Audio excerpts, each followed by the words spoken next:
Let's welcome in now co-founder of FreePressFail.com, Corinne Clark, alongside her Republican strategist and chairman of the Fort Bend County Republican Party in Texas, Bobby Eberle. Corinne, what do you make about this newest vote? Well, I'm glad to see that we have a solution on the table that they actually passed. I think, unfortunately, this has become a Christmas tradition in Congress that we have this huge battle right before Christmas.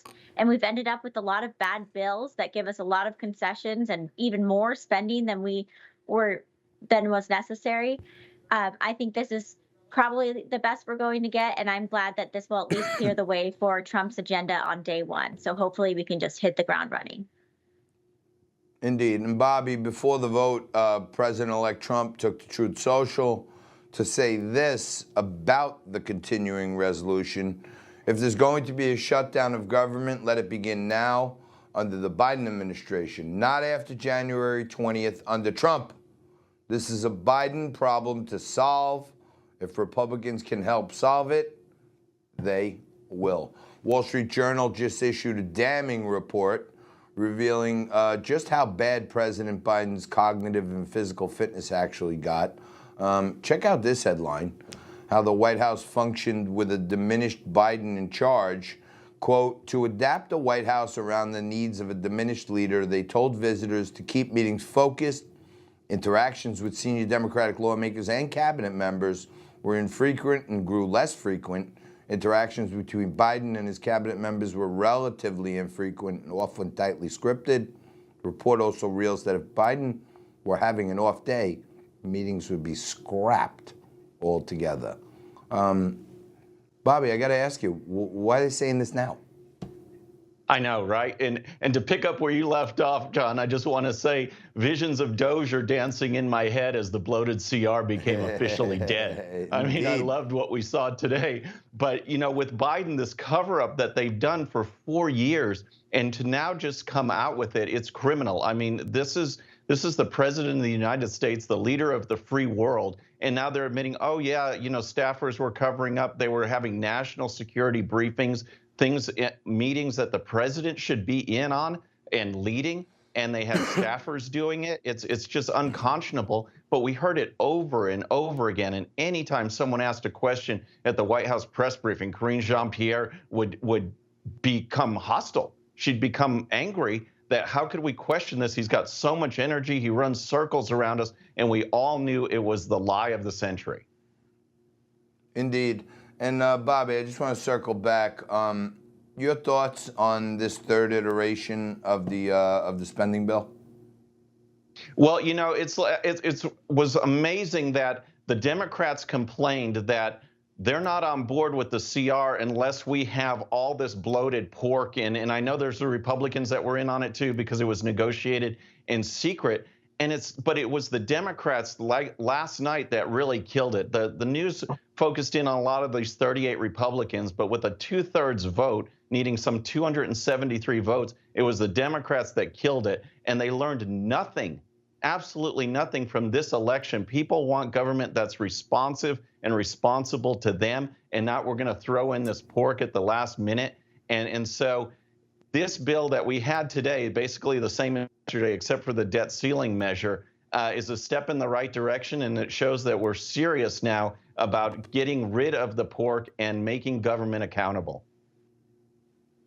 Yeah, we got to get rid of that pork. You know, shifting back to Joe Biden, in this recent interview he did, he actually said that, much like Kamala Harris in her campaign, he wouldn't change a thing. Take a look at this.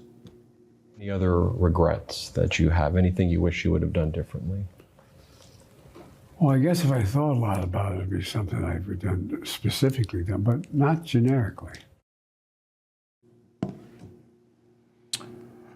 In the same interview, he also said he'd stay in politics, and you know, he also started getting into how many degrees in Fahrenheit or Celsius and green energy. It was ranging, but why would he keep up the act after all this stuff that we know, Corinne? Well, I think if he needs some help coming up with some specifics of things he did wrong, I think Bobby and I could come up with a whole list right here, just off the top of our heads. I know Afghanistan was a huge failure. The COVID vaccine mandates, huge failure. That he has been running this presidency, from his basement is a huge failure. So those are just a couple specifics off the top of my head. But what I thought was so funny about this interview is that he says, "Don't worry, I won't be taking a step back from politics." And I think that's a surprise to everyone in America right now, because it's really felt like Joe Biden took a step back the second he entered the White House. He has been an absentee president, and it's funny that he's thinking we're so worried he's going to be less present. And I mean, I don't know how he could be less present in politics than he is right now. Hey, Bobby, I don't know. He's saying he's going to take a step back. He spent I don't know, more than a third of his presidency vacationing. It seems like he's stepped pretty far back already. What do you think? Well, exactly. But when he steps forward, he ends up stumbling or falling over on a bike. And, Kareen's right. We could come up with a laundry list. And one of the things that's amazing, he says there's two things that he's most proud of. I think you touched on it, was restoring American leadership and building up the middle class, both of which he not only did not deliver, but he failed miserably. I mean, we are the laughingstock of the world. I mean, when these world leaders are now reaching out to President-elect Trump and just ignoring Biden, that says it all right there. And the middle class has got 20% increases on most common items. They're still feeling the pressure, the pinch, trying to pay rent and get food and fuel. It's been a disaster. But they live in La La Land. They still don't get it. And I mean, coming into Christmas time, he's tops on the naughty list, and I can't wait for him to leave. Indeed. Hey, Kareen, later in that interview, he went on to say that, he was proud that he kept his promises to the American people and he fought for ordinary people. And I was thinking well, he did keep his promises. He said he was going to shut down the XL pipeline, and that raised the price of oil. He said he was going to let as many illegal immigrants in as possible. So the promises he kept actually were opposite of what he said. That's what hurt most of the ordinary people in America.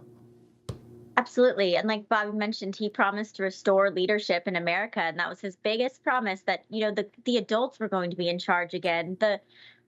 This promise that we would be restored our spot on the world stage, and instead we became a laughingstock, which wasn't very hard to predict if anyone watched Biden on the campaign trail. But he did not do anything great. Those promises kept were terrible for America, and I am just so happy that in the new year we will actually see promises made, promises kept from Trump, and all of those promises will benefit the middle class. They will benefit America. And I'm confident that our place in the world stage will be restored. It already is recovering just with Trump's reelection. Yeah, Bobby, the inflation, which, was skyrocketing, and it's still up despite all kinds of actions, that's a tax on everyone, but it's actually a tax on lower to middle income people more than other people. Aren't those the ordinary people that he said he helped?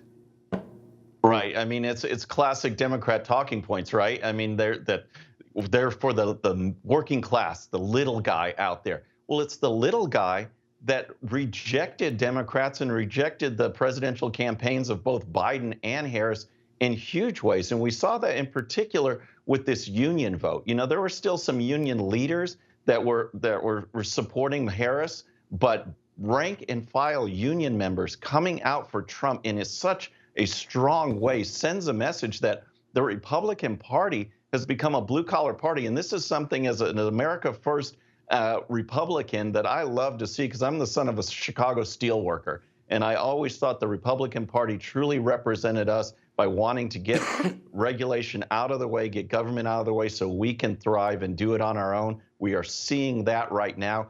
I can't wait for these next 4 years.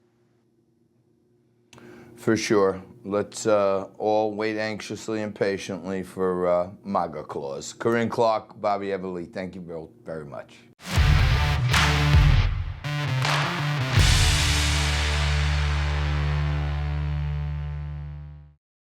All right, friends, thanks again for tuning in. I really appreciate it. And before you go, please hit that subscribe button above. Once you do, tell your friends, share it, spread the word about the 13-minute news hour so we can keep growing. And for more great content, check out these videos right here, and I'll see you next time.